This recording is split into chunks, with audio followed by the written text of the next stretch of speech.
All right, what's up, everybody? Welcome to misec. Thank you for coming. We always appreciate lots of people coming, and I hope that it's going to be fun tonight. We've got a bunch of cool stuff going on. But first, you'll notice that I'm not Kyle. My name's Daniel. I'm filling in for Kyle, who couldn't be here today. He left some notes, though, so we're good. Everything's going to go flawlessly. It's going to be wonderful. Kyle did give an excuse. He said, I can't be here tonight due to cat pictures. Now, what he's doing with those, I didn't think to ask, and I don't want to know. So there are a couple of announcements before we get started. Next month's talk will be a multi-speaker talk on defense in depth, very much alive and well. More details to come on the misec website when it gets updated. Kyle, what? He's not here. I can blame him. It's great. Converge B-Sides Detroit is coming up next month, the 14th to the 16th of July. If you're a volunteer and you haven't sent your availability to Kyle yet, please do so. First draft of the volunteer schedule will be going out at the end of the week. Send your volunteer info to chaoticflaws@gmail.com or send a message via Twitter to @chaoticflaws. Finally, July's misec social will be on the 28th at 6 p.m. at Nightlight. Be there or be square. I think that's some sort of coded message. I assume you all understand perfectly. One additional note. Kyle has sent a pun of the day. Oh boy. Here goes. Did you hear about that guy who got hit in the head with a can of soda? No. Pause for effect. He was lucky it was only a soft drink. Well, thank you, Kyle. Thank you, Kyle, for that entirely unnecessary bit of jocularity, shall I say. All right, so we've got 7 speakers tonight. The first one of which is Samuel Bradstreet. Okay, and Samuel has a cold, so I'm probably going to go quickly. I don't know how long. Sam. Yeah, I know. So, we're talking about the Wi-Fi revolution. My subtitle is kind of ironic because we can't stream because I'm a total failure. So, what is the problem? Well, that is that 10 years ago, when EAP TLS was developed for Wi-Fi, there was the ability to allow clients to authenticate without checking their certificates. This would be important for select your favorite internet cafe. Starbucks, Jackson Coffee Company, McDonald's, any place that offers internet as a service would be able to give clients an encrypted tunnel to the router gateway and prevent eavesdropping attacks. That's never really been implemented. So now we have just completely open Wi-Fi networks where I can do pretty much anything I want to your machine and prevent you from getting to the internet. If I'm clever enough, I can do things like spoof DNS and fake out routing. Or we go just a very minor step above and we use pre-shared keys, which suck because basically your least secretive key holder is all you have to defeat to get access to the network. And although most of us probably don't work in an environment where we supply these kind of internet services, we should care because when those users get hacked, when they get ransomware, when their money gets taken, when in any way they're compromised, that's helping the same adversaries we have to fight at an enterprise level. As I said, pre-shared keys are not sufficient. VPNs are good. We should all use those, but we can't depend on our cousin that has an Amazon store. What's that website where they sell all the crafts? I forgot. Etsy. That's the example I wanted to use. No, don't even try. Yes, so your cousin with an Etsy store or somebody who runs a small business and simply doesn't have time to learn how to use a VPN, they're not going to be able to set this up for themselves. And even if you do a VPN properly, you still have to depend on the fact that you're getting proper routing and DNS sometimes in order to actually establish the tunnel and protect yourself. The alternative, as I said, is EAP TLS, which uses a public key encryption method. So just to expand on that a little bit more, you bring your laptop into an environment that has EAP TLS without client cert checking on. You connect to the network. Key exchange happens just like on an HTTPS protected website, and you have an encrypted connection that is unique to you built out to the gateway. The caveat is that I searched for a long time on the internet, and almost all implementations of this method are theoretical, and they're usually buried in email lists that haven't been visited in about 5 years. So it's going to take a while before I actually have a working demo. That's something I want to put on my list because I think we should move to this. And obviously the big advantage here is it defeats eavesdropping. It doesn't protect you past the gateway. That is an important point. If there's a weakness on the gateway, then you could still be owned, but there's a little bit more involved usually to getting into a gateway, assuming there's half-decent router firmware. Again, we have to assume that we have working implementations in order for this. It doesn't mean that just because this is possible that people will start using it. Our internet cafes will have to market this as a security feature that they want to present to their clients in order to get business. We're going to need to figure out how to use Adam Smith's invisible hand to help this effort along. And I think there's people who would appreciate this. Certainly, since for better or worse, the Edward Snowden leaks, there's a greater public interest in security and privacy than there was in 2004 when these protocols were first put together. And that's going to be it. Does anybody have any questions, feedback, or rants? What do you have to do on the client side? Is that the limiting factor, that people would have to configure something on the client side? Or? No, that's actually the benefit of this method. Other methods have been proposed in the past that involve some form of username and password or portals, which we do see today. This just requires that the client generate an X509 client cert, and on the server side, you have to tell your Radius server, well, don't bother verifying those. We obviously do that in an enterprise environment to ensure that only your machines get on the network, but for a company that wants to give out Wi-Fi access for people as part of their business, they don't need to worry about that. So as long as the operating system generates a cert correctly, it shouldn't be an issue. Anyone else? All right, well, we'll move on to some even better talks. Oh boy. All right, well, thank you, Sam. Okay, next up, Luke, if you want to come up. We've got Luke to talk about botnets. Pretty good. You got the presentation? Yeah, it's going to be an issue if I plug my flash drive in. Do it. It's not my computer. right here. It's on the network, right? Famous last words. It's on something. Did you find that in the parking lot? All right, let's see if we can figure this out. Are you violating? Oh boy. I'm gonna. Oh no. Continue. Let's live life on the edge.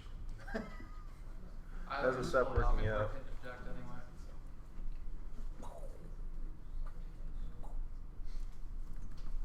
Everything's good. We present it right here. You can use it just so desire.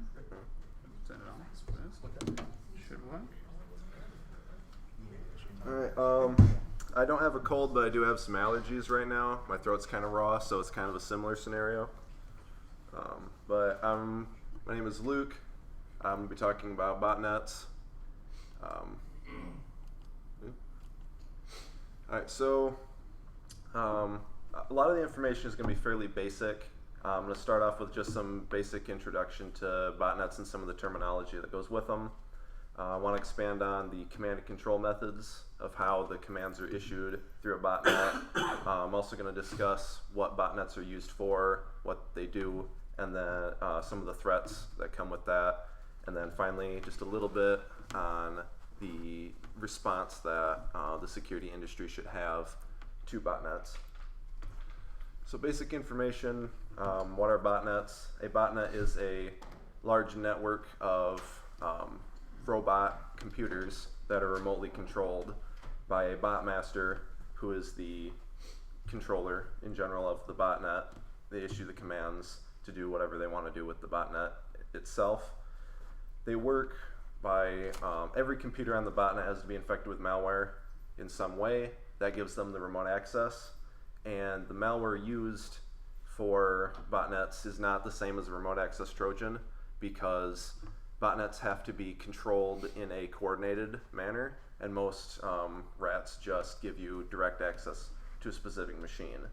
So the malware is generally designed in a way that it can issue commands to multiple machines at the same time, and that's through the command and control network, which I'm going to discuss in the next slide. So command and control, or CNC, there are a couple different structures used. One of the more popular ones is centralized, which is where there is a single server or other command center that issues the commands to the rest of the botnet. Decentralized works the opposite way, where it's generally like a peer-to-peer network, so all the different bots in the botnet can receive commands from each other. It goes a lot slower, but it prevents the botmaster from losing control of the botnet. And then there's also a lot of hybrid methodologies where there might be several main centralized CNCs, or there's a centralized CNC, but it also has the peer-to-peer capability. And then there are two command methods used with the botnet commands. Push style is where the command and control center, either the centralized computer or the other nodes, send commands directly to the botnet, the other members. Where pull style is where all the different bots request information from the command and control center or the other peers, usually by searching for a file name or a specific web page, and they'll pull the commands that way. Botnets present a lot of different threats. The main one most people are aware of is the distributed denial of service attack, DDoS, where all the computers send traffic to a specific target in an attempt to crash it. There's also a click fraud, where the ads that you get paid by the number of clicks, they'll use all the bots to just generate as much revenue as possible. Spam relay, I'm sure we've all had to deal with that before. Information processing, it's kind of interesting how, if you think about it, there's a very large amount of RAM and CPU power if you have several thousand computers working together. It's very similar to cloud computing, so I call it dark cloud computing. That's why there's the little angry thunderstorm there. And then finally, they're often used for illegal media storage, like child pornography or stolen media, pirated files, music, movies, etc. Also, one thing I want to talk about is some of the past botnets that have existed, and there's been some pretty famous ones. I'm going to talk about that in a bit, and then I want to use that to illustrate that this is a persistent threat, because not only are some of those botnets still around, but there are just new botnets coming all the time. So this is a list of some of the more popular ones that have happened over the years. I'm just going to go through a couple of them. Storm is one of the largest that's ever existed at 1 million to 50 million computers. It's used mainly for backdoor access, SMTP relay, spamming, DDoS attacks. That one's essentially offline. Another Conficker was a big one, and that Conficker is my personal favorite piece of malware of anyone I've ever studied. The origin is said to be from Germany or Ukraine. I kind of disagree, but that's an entirely different presentation. They had about 9 million to 15 million computers, so I would say that is the largest verified botnet, because Storm, it may have only had 1 million, it wasn't really sure. So that one's the largest confirmed. It's largely offline, but a large number of the bots are still in existence. As of, I think it was 2010, there were still about a couple million computers left. Mariposa was from Spain, 1 million to 12 million bots. That one was taken down. Zero Access had about 9 million, used for Bitcoin mining and click fraud. It's inactive, but capable of returning. So there's just a couple of those. Source, I got this information from a blog post on GFI's website, and One of my slides at the end will have that URL if anyone's interested. I want to go over an example of an actual DDoS attack that was used with botnets. Anonymous was targeting PayPal in roughly 2010, I believe it was. PayPal had stopped funding something that was related to WikiLeaks, and Anonymous decided to teach them a lesson. So the Anonymous members started using low orbit ion cannon. After a couple hours, PayPal slowed down, but it was still working just fine. However, some of the, I guess, higher ups in Anonymous were working with two bot masters called Civil and Switch. They had 50,000 and 75,000 bots, respectively, in their botnets. So Civil used 30,000 bots because in a botnet, you don't want to commit all of your bots at the same time, because once you start using them, people realize, their network's slowing down, so they might start restarting their router or turn their computer off, and then you lose the connectivity. So a common method is to just use a smaller number and cycle through which bots you're using. So use 30,000 bots, and each bot got a command issued to it to send 50 SYN packets for 30 seconds. That was it. The result was PayPal went down for an hour. So if 30,000 bots sending 50 packets each in 30 seconds takes down PayPal for an hour, what could 9 million bots do? So it's a pretty serious issue. So there are a couple defenses against botnets that I found out about through some research. One of the main ones is sinkholes, and that's where they get a hold of the command and control structure, usually buying up the random domains that the malware generates to contact to receive the commands. Once they have control of it, they can direct all the traffic to themselves, study the botnet, and keep it out of the hands of the botmaster. A takedown is kind of similar, but instead of just absorbing the data, they actually shut down the command and control system, which keeps the botmaster from being able to access the bots that way. Technically, you could also purge the malware from every single bot, but that's completely impractical. And for a business or an organization, there are some defenses against DDoSes that you can use. There are some hardware and software anti-DDoS programs. They're limited to how much bandwidth you can take in, because they're designed to filter out traffic, but if they receive too much traffic, they're going to go down themselves. So it's not, it's useful for smaller botnets, but it's not going to save you against some of the larger ones. ISPs, some of them offer anti-DDoS services. They have more bandwidth to play with, but ultimately 9 million bots, if we get to that, is not going to be, they're not going to be able to handle that either. And finally, the best defense against botnets is just the security industry in general. I think we need to do a lot more research into them. I'm sure there is a way to deal with a large DDoS from 9 million bots. I just don't know what it is. If we put our heads together, the entire industry gets together on this, we can probably find a way. I believe it's out there, I just don't know what it is. I also think we need to do lobbying. We need to get a hold of ISPs, larger companies like Microsoft, Cisco, and then the government to get more action to, arrest the people who are creating botnets, do more takedowns. One of the botnets, Mariposa from Spain, the Spanish government was involved in the takedown that brought down that botnet. So we need to get other people involved, other companies, and especially the government. Just a quick summary. Botnets are networks controlled by a botmaster. They're infected with malware. Commands are issued through CNC. Botnets can be used for criminal activity, including DDoS attacks. We just talked about the different methods to take down sinkholes. And there's the anti-DDoS prevention on software, hardware level, and ISP. And ultimately, just like I said, we need to get industry and government involved in dealing with this.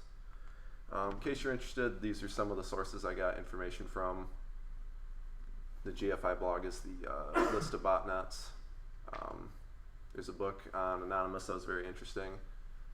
And this isn't in there, but Mark Bowden wrote a book called Worm about Configure, which is a very good read.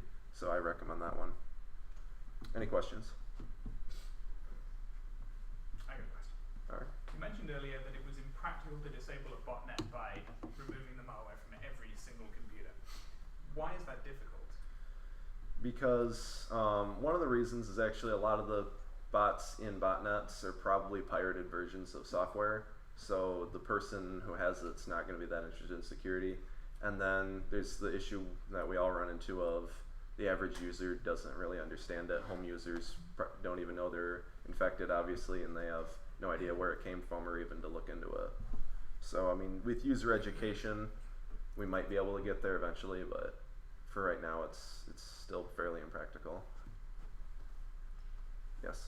A computer infected with botnet malware, the malware usually runs in the background, so the user doesn't even know it's on there, Yeah. potentially, unless there's heavy usage from it, in which case it's just going to slow down their network.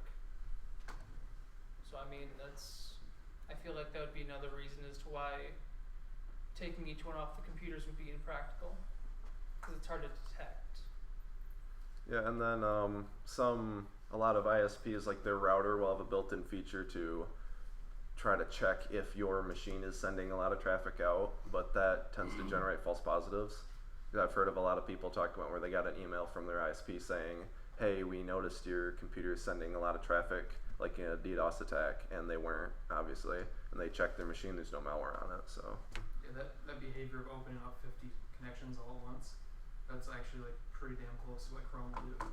So if you open up a page in Chrome, it'll open up like 6 TCP connections just to pull that data. Yeah, I was, So you have multiple tabs that launch when you launch the application. It could look really similar to that. So it's 50 is that fine line where it's kind of hard to determine if it's malicious or not. yeah, I was actually writing a security tool for myself with PowerShell that checked network connections, and when I was testing it, I realized just exactly how much Chrome does, because it's got this list of like 50 different IP addresses it's connecting to at once. It was like impossible to sort through. Well, even against the same page, like if you try and filter on a Wireshark against one website, right? It'll like multiplex those web requests. So use the first one, open up a TCP connection to pull the first page, and then if it's like 30 different resources, like images, CSV files, it'll open up 5 more TCP connections and multiplex the requests down those. So like it gets crazy real quick by the way that Chrome behaves. Yeah. Luckily Firefox is a little easier to determine, how its normal behavior runs, but yeah, it's tough to look at in a hurry. Any other questions? All right.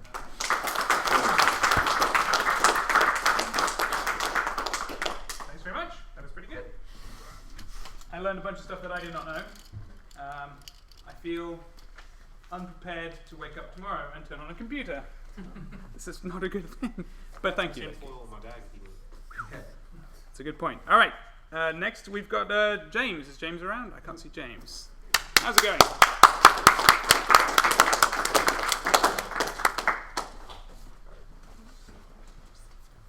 All right. How this works. You know what to do. Yep, I just need HDMI cable. That can be arranged. Perfect. Okay. Best place to set this? Right on there. Alright. See if we can figure this out for you. Dan, you should run this every time. You're much better than Kyle. Kyle, I reserve judgment of Kyle. I like Kyle. You actually delivered his joke better than you would have. I like Kyle, but he's not here. Yeah. And that is probably true. Yeah, that's the number one part about The reason that his jokes are so difficult to land is because he wrote them. Anyway, I apologize. Are you good? Yeah. All right. Alright, cool. Hey everyone, so my talk is 5 hacks in 15 minutes. I'm going to go into some of the basics about some of the web app vulnerabilities that are easily exploited, in my opinion. To go through these different hacks, I'm going to show you Pergola. It's one of the test applications offered by the Broken Web application from OWASP. So yeah, if you have any questions about that, just yell out and I'll do my best to answer them. Is that a hedgehog? Yes, it's a hedgehog. Okay. Is it yawning? It's either yawning or laughing, I can't tell. Kyle's Screaming. Screaming, yeah. Alright, so the very first hack that I want to talk about is SQL injection. Alright, so my favorite password, hopefully yours too, is x or 1 equals 1. Basically what this is a SQL query, or part of a SQL query. The whole point of it is that it will change a simple statement like select user where password is equal to X. X is whatever you typed into the form. You can change that into where the password is equal to X or 1 equals 1. If you type in the wrong password to the first one, you're not going to be able to log in. If you type in the wrong password to the second one, then the statement is always true. You'll get the first user in the list of users, and you can log in without knowing any application. So go into Perugula. Assuming that we don't know what the username or password is, we can just type in something that you'd expect and just try random stuff. So root password, you don't know what it would be, so if you hit login, nothing's going to work. So the reason why it doesn't work is in Perugula's case, and what most places do, is that they will try to hash the password. So this is a really bad way of doing it. You'll see, if you look at the code, it does MD5 hashing right in the statement. They don't do anything to escape MySQL on the username, so you can still do SQL injection on the username and comment out the password part of that entirely. So what we're going to do is X comma or 1 equals 1, and then the dashes are just the SQL query's way of commenting out the rest of the statement. So if we just type that in for the username, we don't even have to type in a password. And then we log in and we get the first account on the server, and that is the admin account. Any questions about SQL injection? Cool. So a little bit more into that, you can use it for more than just logging into accounts. You can use SQL injection to basically run any query against the database if it's not being checked in some way. So another way that we can use it to exploit this is to try to comment on this picture. It's pulling this picture from the ID. So up here in the URL, you see that the picture ID is 8. If we just change this to a SQL statement, so like the one that's previously typed in here, it's just saying union all select 1, 2, 3 at version. So what this is going to do is it's going to ping the database, and then you're going to be able to get the version of the database that's pulling from it. So you see down here it's uploaded by, and then 5.1.41 is the MySQL version that, or sorry, the version of the MySQL database that is being used by this application. So you can then take that, Google something like, I don't know, what's the exploits for that version of MySQL database, and then you get an entire list of all the CVEs of this outdated MySQL database that are still out there, and you can use that to hack the database. There's a lot of these that are related to DDoSing it, stuff like that. Okay, so the third one is local file inclusion. All right, so part of the application here is there's like a learn page. The whole point of this is that you click on the link, it'll pull up that web page inside of the web page, and you can read more about whatever topic is in the application. So it's doing that group, or the grab, sorry, using PHP include, which is just a weird way to do it in my case, but it's just pulling whatever is at the target, and it's pulling it into your application. So what we're going to try to do, since this is an outdated application, all the websites that they have linked is from millworm.com, and that has since been taken down. So all these boxes are going to be empty, but it used to be a website content in there. So what we want to try to do is just pull a file from the server itself that this is running on. So I'm sure you guys have used Linux before. What's a common file that you would use if you're like trying to look into a box, something that's like in the Active Directory?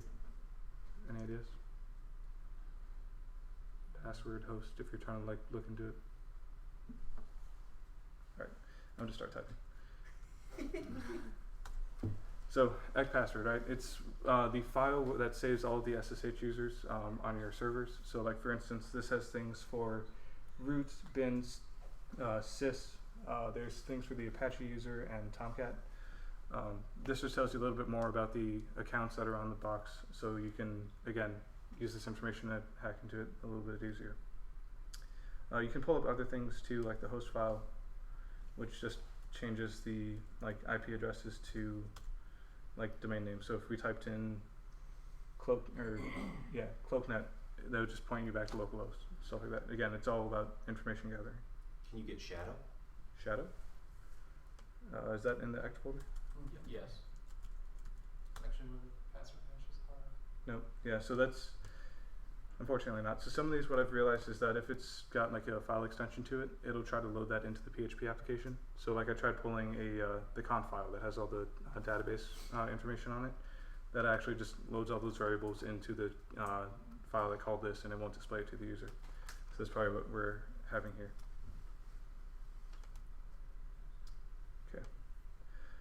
All right. So the next one is more based on the application. So when this was written, the whole point was the admin user. You could go to this account page and add users, right? So if you want to invite your friends, you can make accounts for them. So we're admin, so we're just going to add user with the same password, right? If you do that, you can add the user. Once you've added them, you can also delete them, right? So what this little text at the bottom says is basically what page you're going to go to when you click this link. If you blow that up, it's going to look like this. So action, account, delete user, and whichever user you type in is the user that you're going to delete. So what we're going to try to do, if I can not move that, is log out of the admin account and log back in as user. Right. So if we just change this part of the URL to what the admin was able to do and change it to say admin, we're going to be a lower level user and try to delete the main account. So when we do that, you can see that he still had the ability to delete admin. So this is just a poorly coded website where it's not actually checking the permissions for each user. And that basically means that using SQL injection, we can create our own user, delete everyone else, and then now we have the entire application to ourselves. This is one example. So the last hack that I want to talk about is cross-site scripting.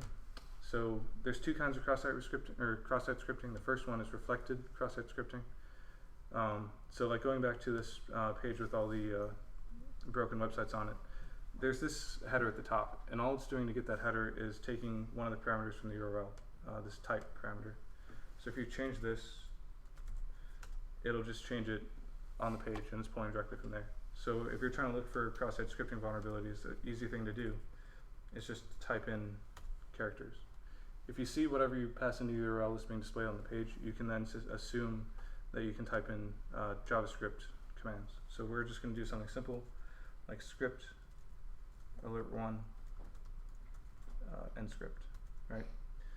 So all this is going to do is pop up a box and display it. The only issue when we do that here is that when we run it, nothing shows up. And that's not actually an issue with the website or the vulnerability. It's just Chrome's trying to help us.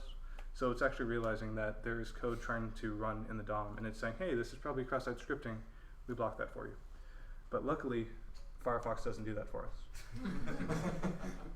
So when we type that same address in here, we don't even have to log in.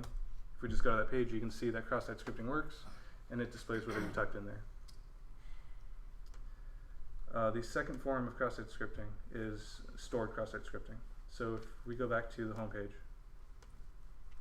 and try to comment on this picture of the yawning hedgehog, you can see you have this comments field, and you can type in comments. So we're going to do the same thing. Just type in the angle brackets and see that, again, those are just displayed. It's not being validated or protected or anything. So we're going to try that with another script and just do the alert. Let me change this.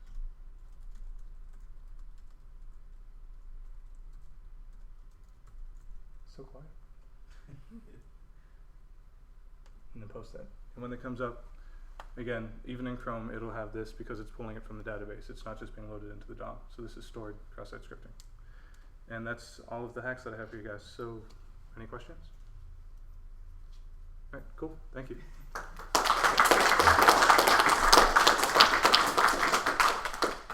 Equally terrifying. Oh boy, alright. Sam, I might need to borrow you to come and turn your computer back on.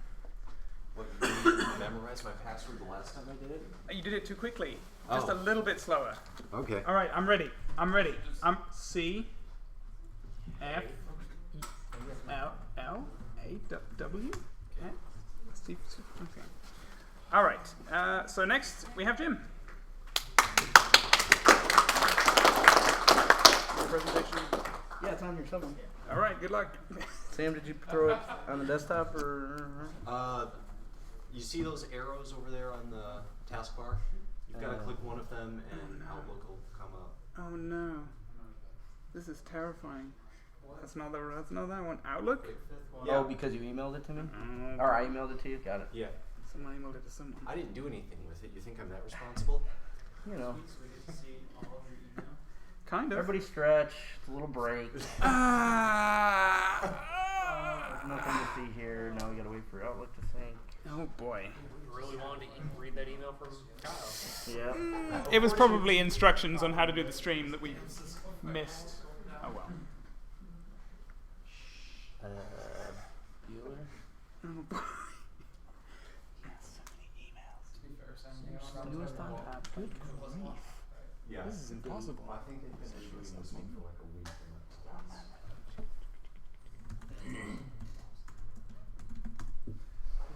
So you're sending this to YouTube? Dude. Get no, the webmail. I'm recording the file, but we're gonna have to send it. Did he not send it to me? Oh, I think I did. We're gonna have to send the file to James to upload because I'm a noob and I can't stream. We should ask him to work out your email address at the time. Nah. Hey Sam, that's great by the way, the email that you Yeah, are just we sent me recording saying right now? bring donuts tomorrow? Yeah. Sam, are we recording right now? We have the screens. Well, we're recording the audio. Okay, good. And the lovely blue screen up here. Oh my god. Make sure Blue screen of everybody's stable. misec. Yes. Yep. This is so much fail right now. Alright, I'm gonna let somebody else go. Because I'm holding up the show. All right. You want to grab it and Yeah, let me Do it later? figure out what's going on. All right, that's totally fine. Let me close all this stuff that you have opened so that we do not reveal any secrets. Oh man, this is confusing. I didn't get an email from you. All right. All right, so Jim, we've got plenty of time. All right, so next up we have Sam with binary and subnetting, the dying talent.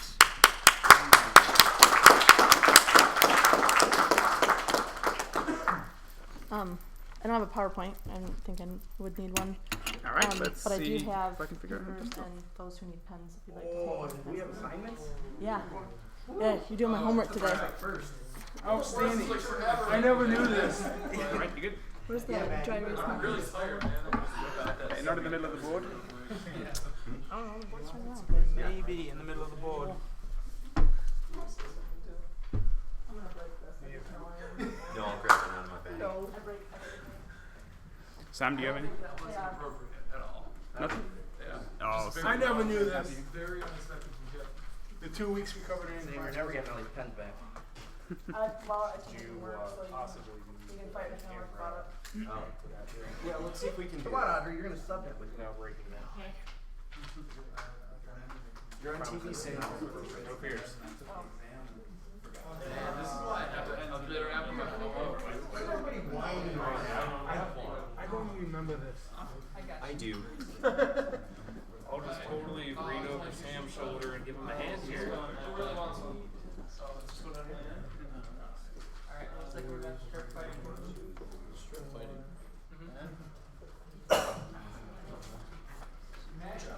Right. You should erase that right now, but Yeah, you do. Impressive. Dude, that's what happened.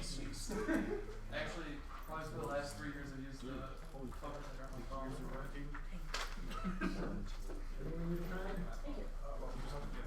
Some of us don't have it. You just throw it every day. Right on it. That's cool.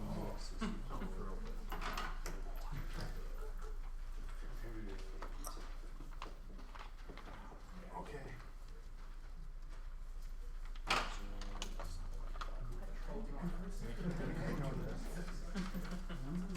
Sam, the second one is way too easy. it is, but I figured I wouldn't go till far. I only got 10 minutes.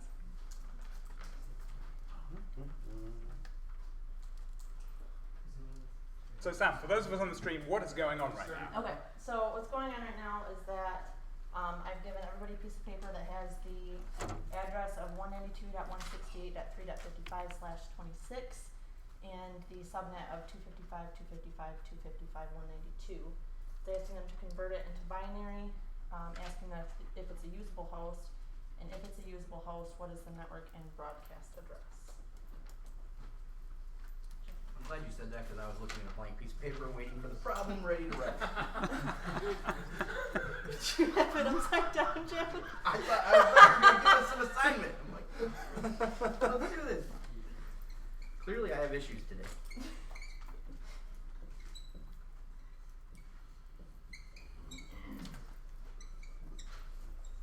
to give you all the information possible to make it go faster. With the brain dump on top, you should be able to answer this pretty quickly.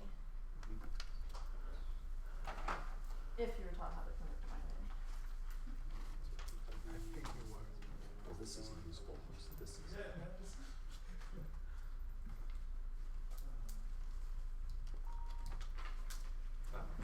I think I finally got your email. You know, is that, did you?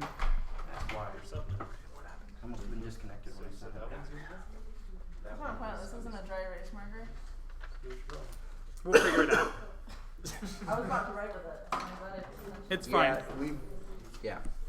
Right That with has it, and happened we'll get before some. here. Yeah, we'll get Kyle to fix it. It's fine. I'll just write all Yeah, of it's them all down. Kyle's fault. Kyle said he fixed this. That's He what I was heard. totally here tonight. It's Yeah. his fault. When Kyle gets back, I'm gonna be in so much trouble. It's gonna be fine.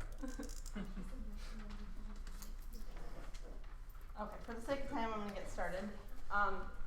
So converted into, I should have spaced those out better, but converted into binary, 192, who here was taught how to convert to binary? About half the group.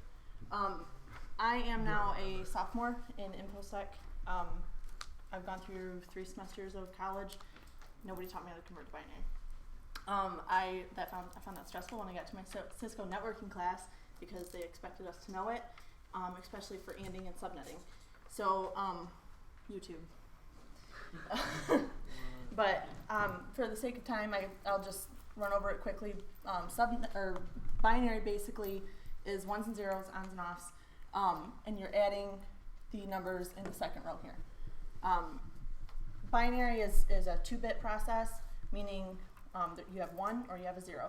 Where normally we all talk in decimals, which is 10-bit because you have 0 to 9.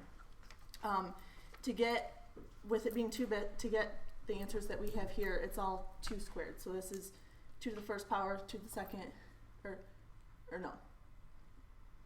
Sorry, this is 2 to the first power, 2 to the second, 2 to the third, so on and so forth down the row. So to get 192 into binary, if we need 128, we add, I'm just going to go down here, add a 1, and then we would need 64, add a 0, 128 and 64 was 192. Because it is octets, 1, 2, 3, 4, 5, 6, 7, 8, that's 192 into binary. I'm going to just write the rest out of it for time purposes.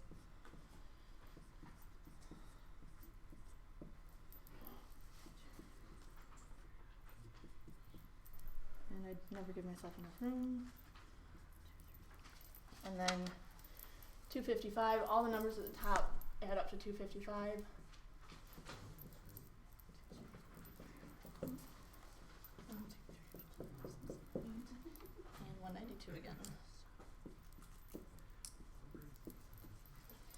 Okay, so that is the first 2 questions on your page, the answers to them. If you can't read them, I can say them out loud. Is this a usable host? So to find out if it's a usable host, we have to find the networking address. With it being a /26 network, we have 6 usable hosts on the, or 64 usable hosts on the network. And with networking address and broadcast address, you use the first and the last address on the network as your, the first one is your networking address and the last one is your broadcast address. So our networking address is 192.168.3.0. Since it's a 64-bit network, and 55 obviously comes before 64. And the last one, since the next usable group would be 192.168.3.64, because they would all be 64 users on each network, the next one would be 64. So our broadcast address naturally would be the next one down, so it would be .63. So yes, this is a usable host because it's within the 64 or the 64 users on the network. And then going on for, there's actually 4 usable networks, 4/26, and the next ones are just 192.168.3 and 128, and then 192.168.3. That, whoops.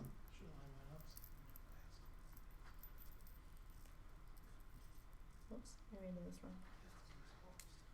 128. There's more than 4. I said that wrong. I apologize.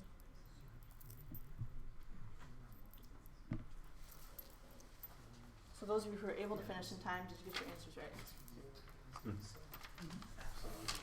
Was there questions on how to convert to binary? How to find the network address, broadcast address? It's really hot standing up here. It is hot. Like physically hot. Alright, thank you. Yeah, we got it right. 1, 2. I actually, I think yours got it right. Wrong. The last, yeah. Did I write it wrong? I'm sorry. You wrote I get- 15, not 55 Where? on the last octet. Oh, I did. 00110111. Yes. Yes. Yeah, that's what I got. Okay. Sorry. I had like 6 problems written on this paper. Well, you and said you could obviously actually read the erased answers them to all. it. Can you read the answer to it? You didn't get it right after all? I did get it right. I looked at that, I was like, oh crap, I was wrong. 101101. Let's keep saying it. Pretty good.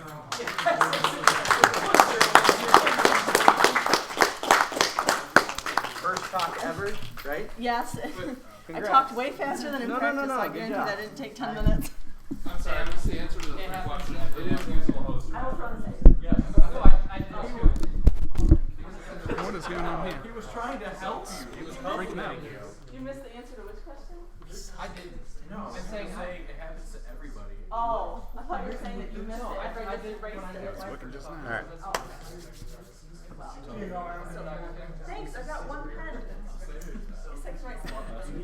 All right, next up we've got Jim to talk about the cyber kill chain. You just wanted a second applause, didn't you? It's hard to follow subnetting. I mean, that's cool stuff. All right, my name's Jim Beechey. I lead the cyber team here at Consumers. I want to talk about the kill chain a little bit, introduce the topic to you, and really this was totally unintentional, but as it turns out, it sounds like next month there's going to be a continuation of this to talk in more depth that Matt and Don are going to participate in, and possibly myself. The concept of kill chain started with a Lockheed Martin white paper written by these folks here on the screen, and they're sort of many of these folks are the kind of the sort of forefathers of security, defense, and dealing with advanced attackers from any kind of perspective, no matter what the industry, because Lockheed obviously, as a defense contractor, has to deal with sort of the toughest of the tough. So they wrote this white paper, and the concept of kill chain has really ballooned.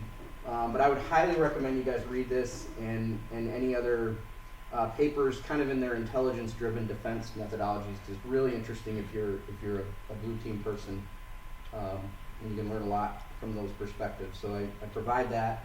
I also provide it because the cyber kill chain is actually trademarked by Lockheed, so you got to be a little careful when you're talking about it, especially if you're selling something.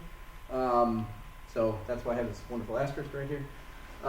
It's a little annoying, but I understand as a corporation they've got to protect some of their intellectual property, and people were frankly using it in ways that was unintended. So what is the kill chain?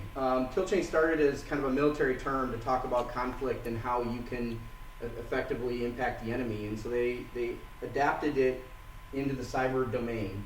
And what you can do with this is use this model to map attacks and your corresponding defense. So you can say what happened in a certain hack, whether it's in your organization or maybe external. These are the stages that the attacker went through to become successful with this attack. What I like to do is then map your environment using the people, process, technology that you have in place to say how you would either protect or more realistically detect when bad things are happening in your environment. The nice thing about this model as well is really what it shows you is defenders can win if we are successful at any one of these levels. So for the adversary to be successful, they have to complete all of these objectives. So for us as defenders, we just have to win at one of these stages to stop them from making their attack successful. So it's a way for us to break things down and not feel, frankly, as helpless as we all feel sometimes, because there really are several stages that somebody has to go through to create a successful attack, and so we have opportunities. So So let's talk about each really quickly. The first two, reconnaissance and weaponization, are kind of these are really difficult to do anything proactively with. You can do some proactive things, but reconnaissance involves what an adversary is going to do to look at your environment and figure out how they're going to target you. So maybe you can catch some scanning activity. You might be able to put some, honey tokens on your website where you put a file out there that nobody should ever use, but it might have some kind of juicy information. So if somebody downloads it, you might want to watch them. Those kinds of things.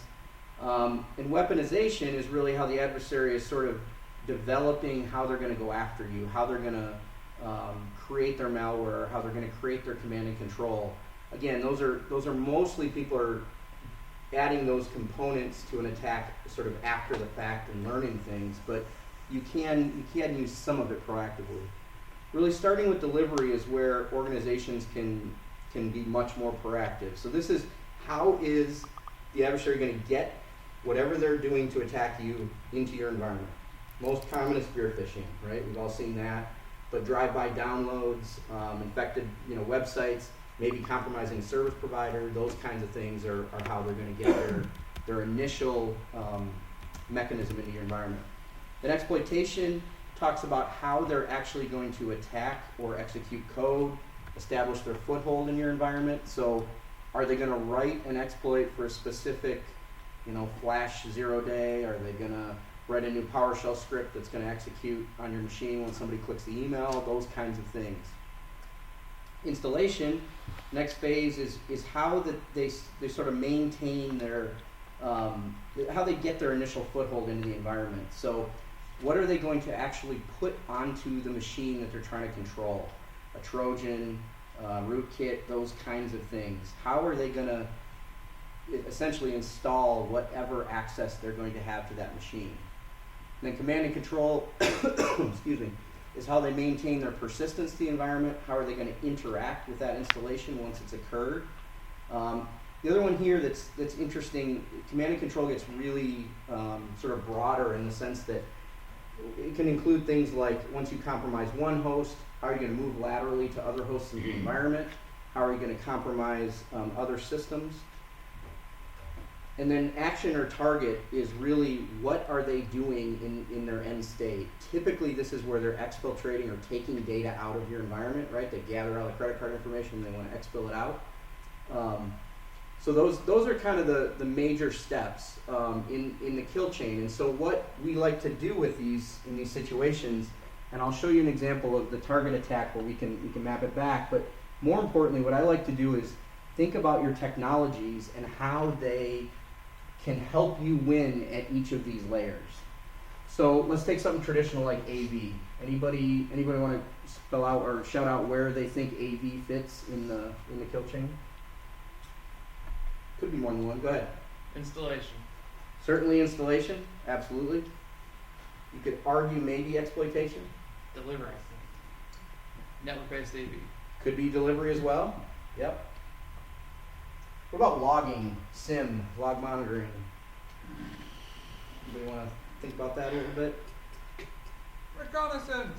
Reconnaissance could be. Yep. About the exfil part too. Exfil, absolutely. That's a great catch. Especially if you're getting things like flow data in your SIM, where you can watch for large outbound data transfers. Exfil would be a big one there. Maybe command and control too. You can see how much data is moving from laterally across the network. Yep, can potentially see that. Exploitation, if it manages to deliver a crappy log whenever anything exploits. Yep. So what people actually do is they put this model up and they put their corresponding technologies or even portions of their technologies. If you have a SIM, you might actually put a specific rule and say this rule is aimed at preventing exploitation or the actions on target, those kinds of things. And really advanced companies are then measuring the effectiveness of those technologies. Because if you can stop an attack earlier in the kill chain, you obviously have less risk as an organization, right? If I'm counting on only stopping exfil, I'm kind of, I'm walking on a fine line there, right? So you want to stop attacks as early as you can in the kill chain, but you still want to have coverage all the way through. So this will get into defense in depth and those kinds of issues, which we'll banter about a little bit next month. Hope that makes sense to everybody. So just real quick, this is the target attack, and as you can see, there were lots of different stages to this attack, and so I'm not going to go through all of them, but initially the third-party contractor was compromised. Let's just assume that they have creds. So the first thing they did was the attacker used the stolen credentials to get onto the contractor portal. Anybody want to take a shot at which one that is? A little bit of a harder one. Started with reconnaissance by getting the contractor data. Yep. Actually, actions on target, because the first target was the third-party contractor. So you could argue it's actions on target, and this is where you get into little dips and kind of resetting the kill chain a little bit. I mean, I think for target, that was really the delivery mechanism. Yeah.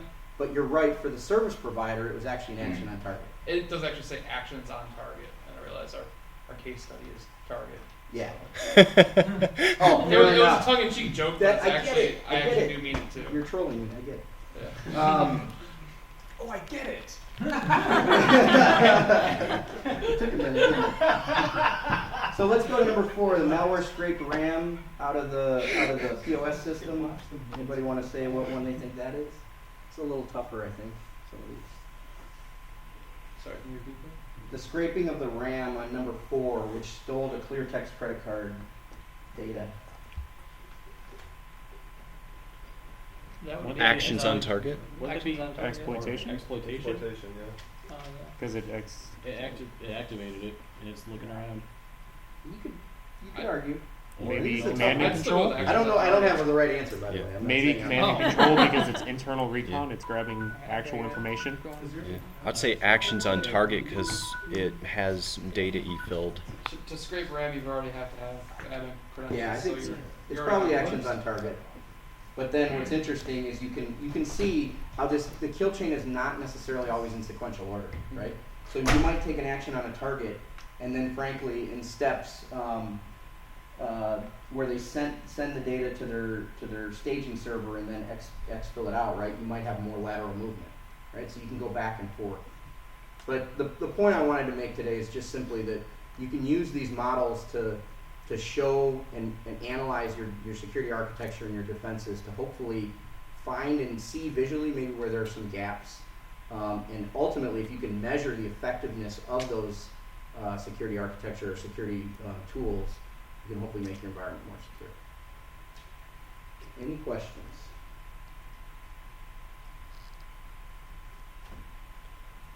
This is more of a hope. I think I know what the answer is, but now that Lockheed Martin has kind of dropped the ball on kill chain, is it going to be easier to talk about it without their Overwatch? Do you mean that they're actually selling their cyber business? Well, I thought they had given up on the kill chain developing it.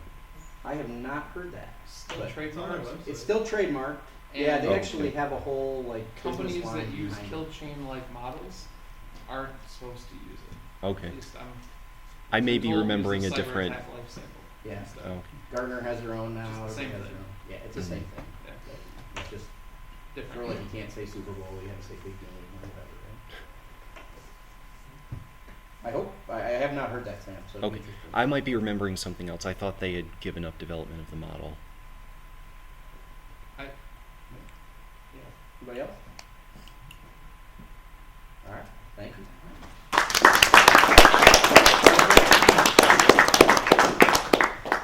Thank you for plugging next week's talk. You're You welcome. didn't go too deep, but It's you like covered saying- like 90% of the high level view of what I wanted to talk about.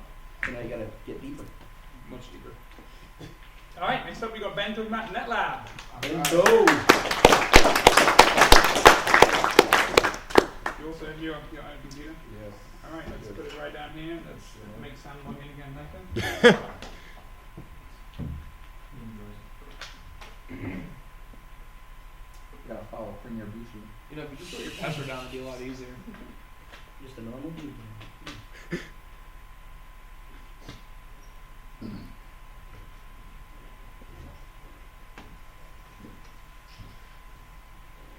Let's go ahead and go deeper.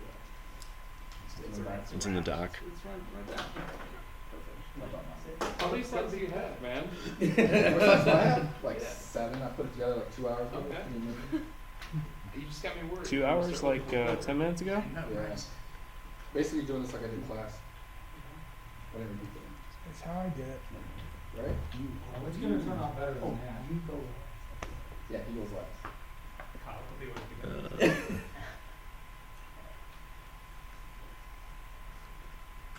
My password is longer. No, let's not get a password contest. It's unsportsmanlike. Family show. Thanks for stopping right there. Yeah. No, leave us to the way.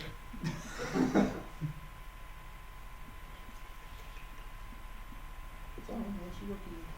Sorry guys, I should have set up. Alright. Oh man, that's fancy. So, I'm doing mine on Netlab. I'm from Baker College of Jackson. Netlab was my senior project. Me and a few other people worked on it. Luke was one of them. I built the virtual infrastructure that powers Netlab, where Luke was part. Luke put together the actual classes and stuff like that as to how it works. So again, who am I? I just graduated with my cyber defense bachelor's. Pretty happy about that. You can clap because I'm really happy. Donuts. Do what? Donuts. Donuts. I'll bring them on Friday. I am an intern at Consumers right now.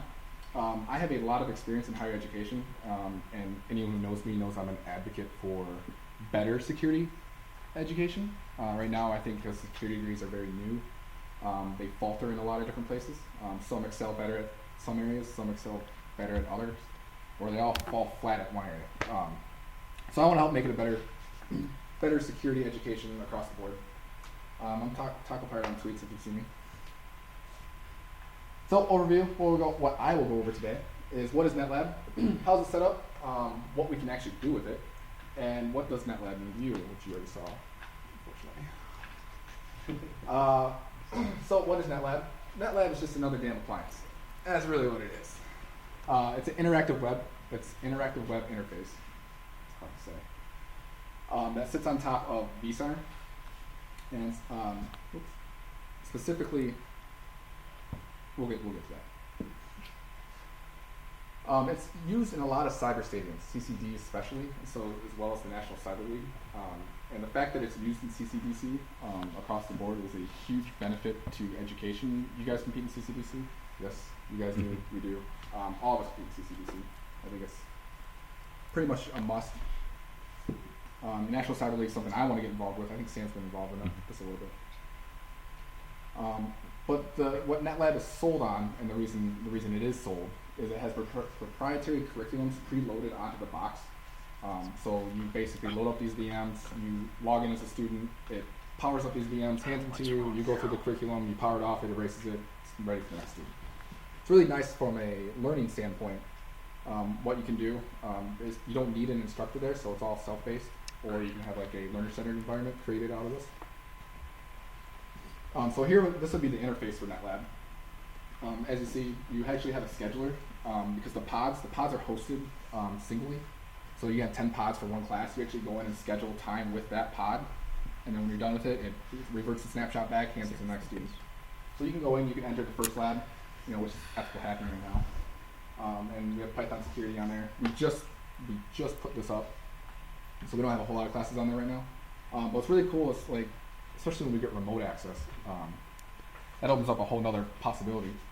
You can chat with people, you can do all sorts of things, but the best part about it is that you can get in there, it gives you all the necessary tools on-prem, you don't have to worry about any third parties, you don't have to do any of that, and then it just hands it over to the next person. Ouch!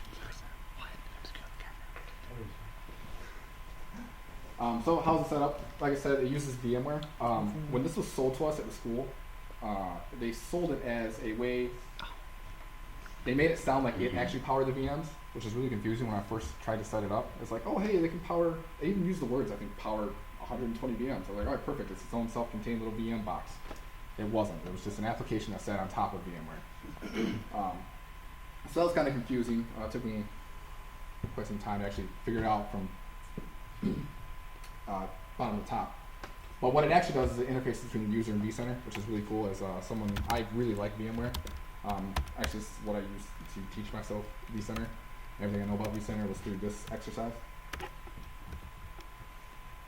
And hardware can also be used. So if you wanted an environment where you wanted Cisco, I mean, Cisco's not the funnest to virtualize. I mean, what do they really have? Packet tracer? What? Come on, Matt. I'm not talking about Cisco. They have nothing. This might be recorded. I'm not talking about Okay, alright, deal. But yeah, and pfSense, I mean, you can do stuff like that as well. So what can be done with it?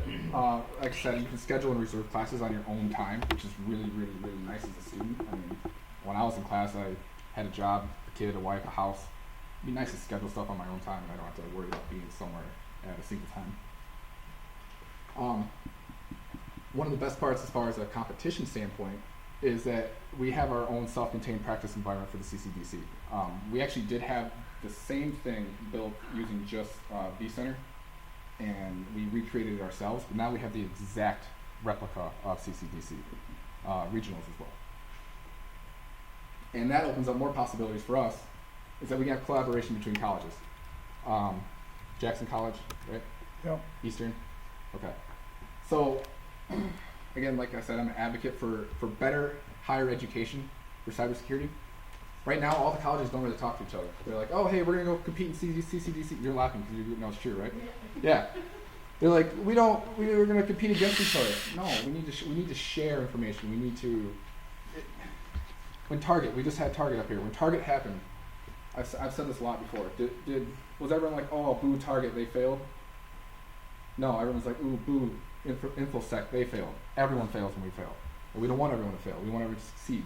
So we need to help each other. So with this technology, hopefully we'll have an area that the colleges can work together in and even compete against each other on weekends. Why not? That's what I'm going to fight for. So what does this mean to you? I'm going to be candid. I made this presentation thinking I was talking to professionals, but I see a lot of students in the room. You guys are also professionals. But there's a lot of students in the room. So as far as professionals goes, this means absolutely nothing. But for you guys, the students in the room, this is a huge leap forward, I think. Eventually, we'll be able to share resources and all learn together instead of separating each other and thinking, hey, I'm going to beat you, blah, blah, blah, whatever. No, now that I'm in industry, and I think I'm unhealthily driven to win CCDC, now that I'm in industry, I realize none of that matters. I'm being honest with you, it doesn't. Competitions like that, they don't really matter. Succeeding at what you do matters. So, yeah, that's it. I just wanted to get up and talk a little bit. Do you have any questions for me, Don? Yes, I do. Yeah, absolutely. So do you think that you could use this product to develop like a training program within a SOC or something like that? Yeah, there's actually capabilities to develop your own programs and your own classes and your own pods and everything, yes. So how does this compare to things like the Rmed app from OAuth or like Samurai where you can just download a VM and then if you have questions you can like go up on Twitter and say, hey, something in the field help me? Okay, so because a lot of it's proprietary, there's not really anywhere you can go for help, unfortunately. But as far as how it's better, it has a lot more content. So when we say, hey, you got to power up your ethical hacking lab, you have 8 separate VMs that power up all at once. It's not just one, and it's ran on a server, not on your local host. So I mean, as far as a student goes who doesn't have a server sitting at home, that's really nice. So resource capabilities are huge. Anything else? Sweet. Awesome.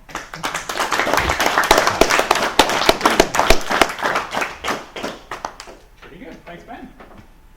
All right. Boy. It's on that side. Everything's fine. Just don't walk off with the presenter. What? Yeah. Full swap. Good grief. All right. Sam, I need you to sign. Nope, I don't. I lied. Everything is totally fine. How did it not lock? I don't know. But it's being a bit weird. Oh, hey, look at this. All right, we can nearly start drinking. We've got one more thing to go tonight. And that one thing is me, unfortunately for you guys. So, I was asked a while ago I was asked about debugging. Let's change gears here a little bit. Nothing about network security, nothing exciting like that. I was asked about debugging.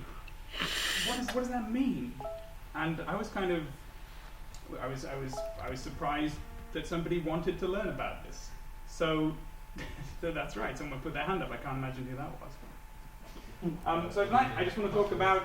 I want to give you a very basic overview of what is a debugger and how does it work and what does it do via a demonstration, a live demo. It's probably going to go terribly. For people who watch the recording later, you may have to be extra descriptive because I'm not sure we're recording anymore. Pretty good. At least video. If we're not recording, then no one's going to work. That's off. All right. So let's see. I didn't prepare any slides if you hadn't noticed. A lot of people hear this term debugging thrown around, and maybe a lot of people know what it means. Some people don't. I have noticed, and I didn't when I first started learning programming. A debugger is useful when you're learning programming, but it's also useful when you're doing malware research. It's useful when you're trying to figure out how to exploit an application. It allows you a window into the execution of a program on a computer.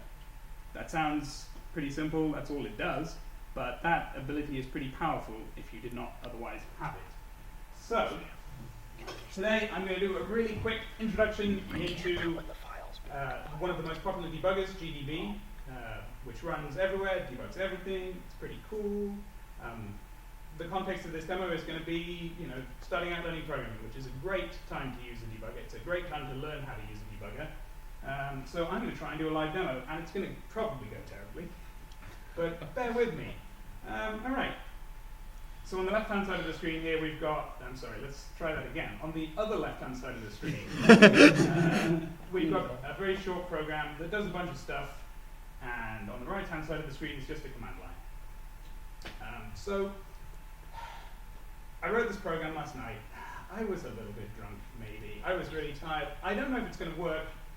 Oh boy, so here we go. So we've talked about, oh no, what is going on here? All right.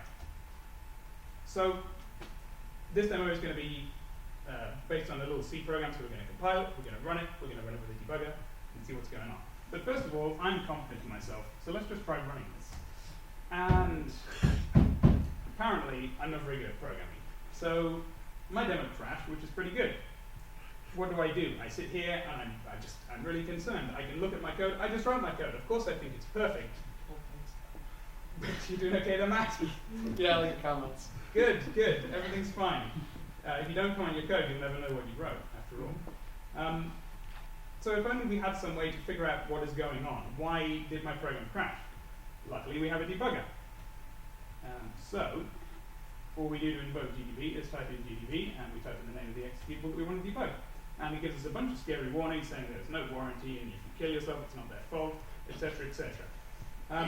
For those of you who've used Visual Studio, their debugger is very nice, it's very visual, it's very exciting to use. GDB is command line, it is text-based. I like it because it's concise, some people don't like that sort of thing, but GDB has a million features.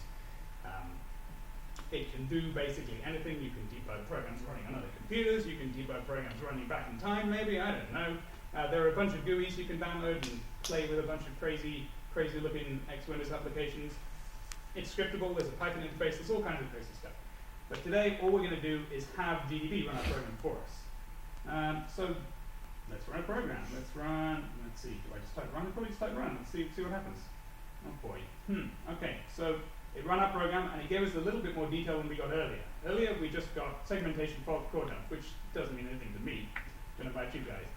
So here it said starting program.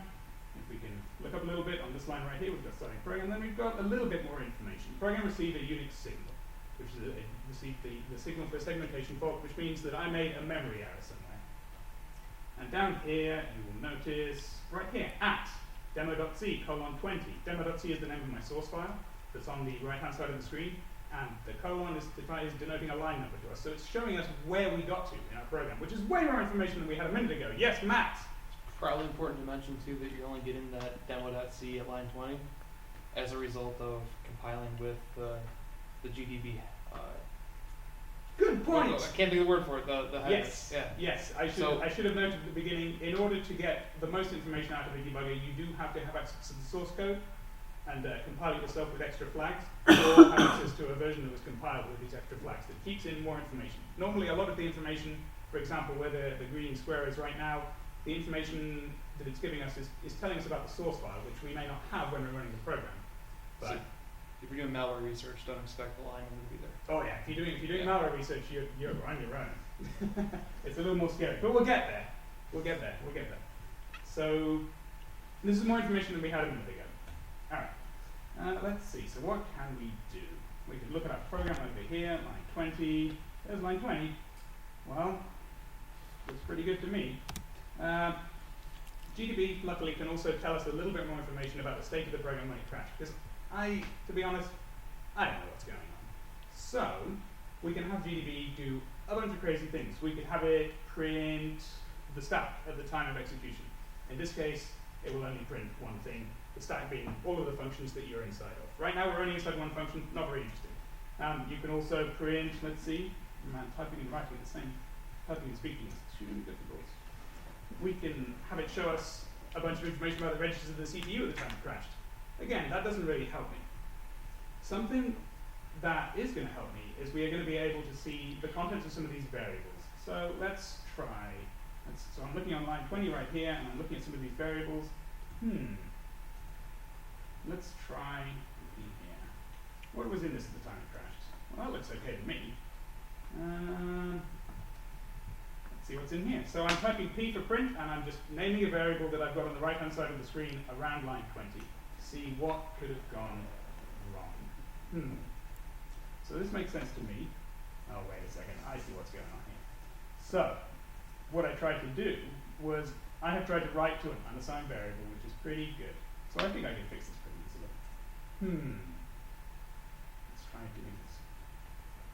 So if I actually assign some memory and save it and get out of here and recompile it again with extra debugging flags, as Matt mentioned earlier, and we can try running it again.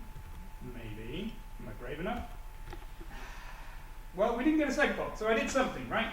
Let's get out of here. Something's still wrong there, so let's go back in here. Try running it again.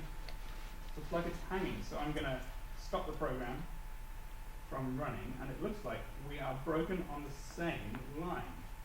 But what's wrong this time? What's up? I was going to answer the question. Sure. Anytime. Stop me and ask a question, please. Infinite loop? Infinite loop? Yeah. Well, I've just started programming that. Those are some words, sure. So let's investigate some more. We're in the same place. Looks fine. Everything's fine to me. So right here, what's my I at? So let's print I is 0. Can I step through a little bit more? Can I see it going through the program and executing these lines, and it seems to be doing them over and over again?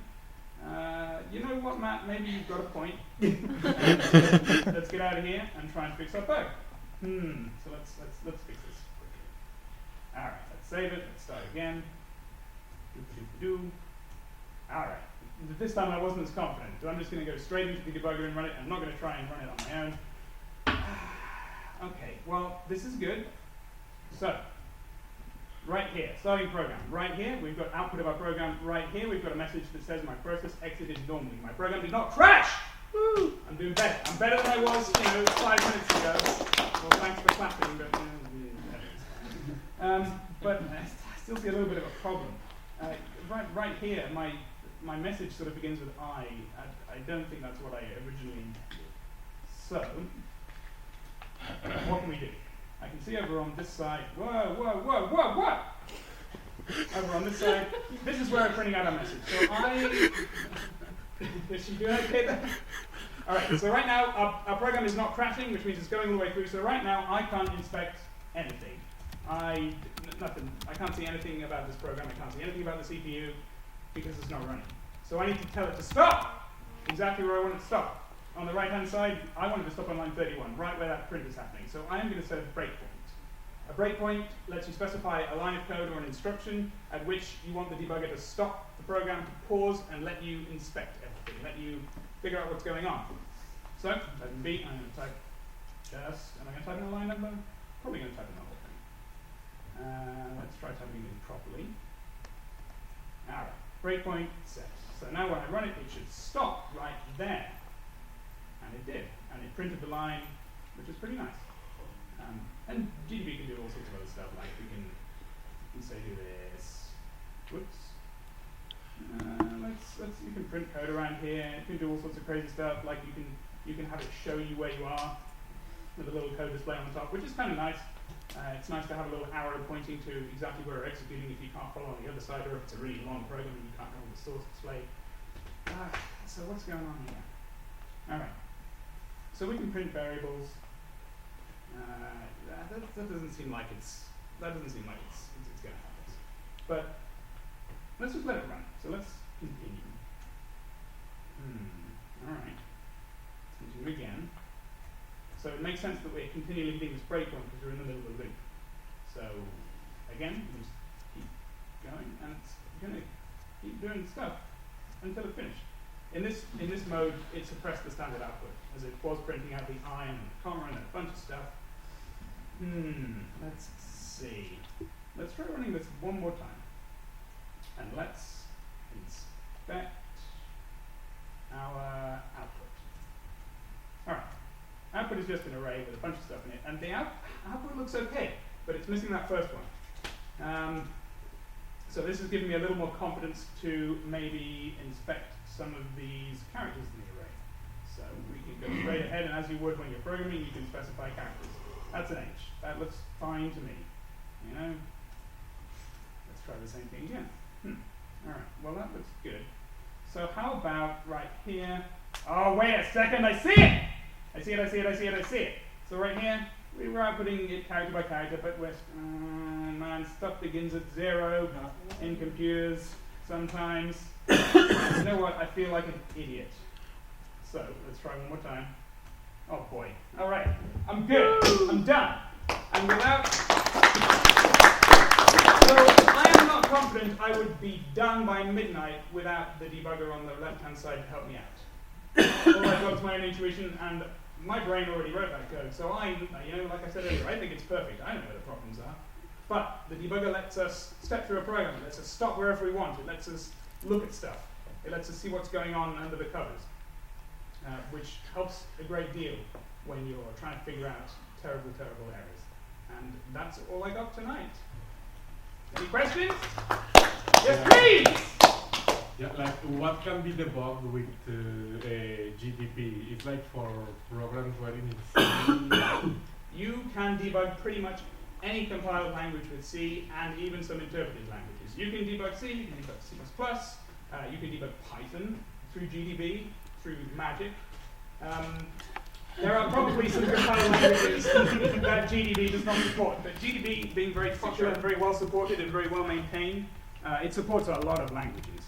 So I would encourage you to go to presumably gnu.org and look up GDB, and it's probably there, or it's probably in the man page, which I won't bore you with today.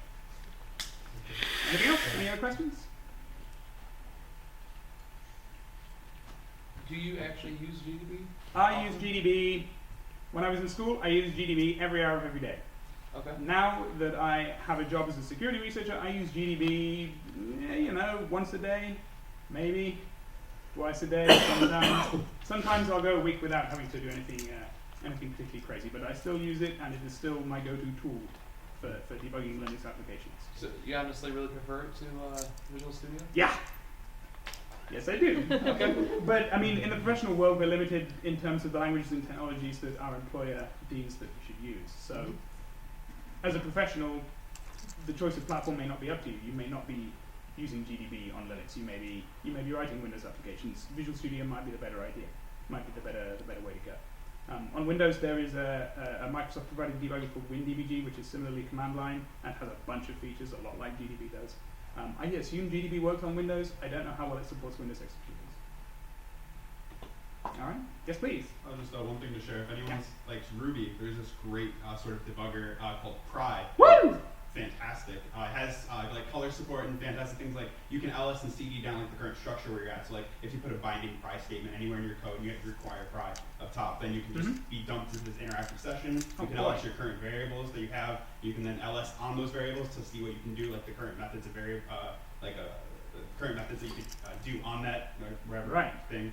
So yeah, so it's like really great if anyone's like Ruby or wants to learn Ruby. Pry like changed my life. I always have Pry open because I love Ruby. But, yeah. Sounds good. I mean, pretty much whatever language you want to learn, a debugger is probably available and will help you a great deal in learning. Yes? Have you ever used Ollie Debug or IdaPro? I have, yeah. So how do they compare to these? So would you say they're different tool for different? I purchased one of those recently. I installed IdaPro. There we go. Tell me about this GDB stuff before. Exactly. So again, to someone else's point earlier, I don't know how good GDB is on Windows. I should probably investigate that. IDA is great. It runs on Windows. It runs on Linux. It runs on Macintosh. You can debug all of those different executables. IDA is a lot more exciting from my point of view for disassembly, which is debugging when you don't have the source code. GDB showed us a bunch of cool stuff about printed out parts of the source. Because we had the source available, we could tell GDB where it was. IDA has a lot of cool disassembly techniques, and it's very nice for malware analysis in particular. Programs that don't want to be debugged, programs that don't want to be disassembled. So you would say IDA is more of a reverse engineering than debugging? You could use IDA for debugging, but it's a little bit like cracking a walnut with, an elephant. Yeah, that sounds fun. Yeah. IDA can connect to a lot of remote debuggers, so through IDA you can connect to GDB, you can connect to WinDBG. I don't know, you know what, I'm ashamed to say this, I don't know if IDA ships a debugger by itself. I think it only connects to the operating system's debugger or one that you provide. What IDA does have is a decompiler, which is kind of cool. Reversing the assembly back into human readable code. We'll talk more about GDB and WinDBG at later MySex if I get my way, and if you guys like to tonight. Any other questions? And Ollie Debug, have you used that one as well?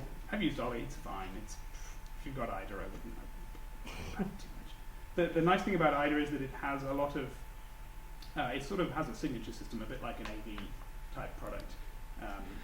So it can tell when a program has a certain string of instructions that can be interpreted many ways, and it can make a pretty good guess about how it should interpret this string of instructions. So if you open a certain executable, often malware is often the thing that wants to avoid this. If you open a certain executable in Ollie, it might show you a bunch of junk. If you open it in IDA, it might show you an intelligible assembly program.